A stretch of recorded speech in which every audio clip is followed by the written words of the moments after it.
Hi friends, good morning. இன்றைக்கி நம்ம iron content நிறைந்த முருங்கைக்கீரை பொடி தாங்க பார்க்க போகிறோம். ஸோ நான் கீரை எடுத்து முதல்ல உருவி வச்சுருக்கேன்.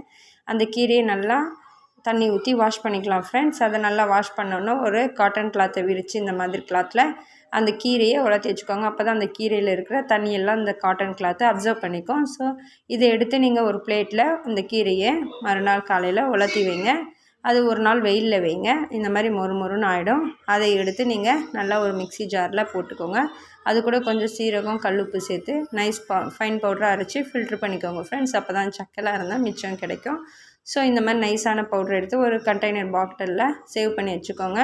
எப்போல்லாம் உங்களுக்கு அந்த கீரை பொடி போட்டு சாப்பிட்ணுன்னு தோணுதோ ஒயிட் ரைஸில் நெய் சேர்த்து குழந்தைங்களுக்கும் கொடுக்கலாம், நம்மளும் பெரியவங்களும் சாப்பிட்லாம். சூப்பரான ஒரு ரெசிபிங்க, ட்ரை பண்ணி பாருங்கள். இந்த வீடியோ பிடிச்சுன்னா மறக்காமல் ரிஷா ரியா சேனலை சப்ஸ்கிரைப் பண்ணுங்கள். மறுபடியும் நாளை புதியதொரு வீடியோவில் சந்திப்போம் ஃப்ரெண்ட்ஸ். பாய்.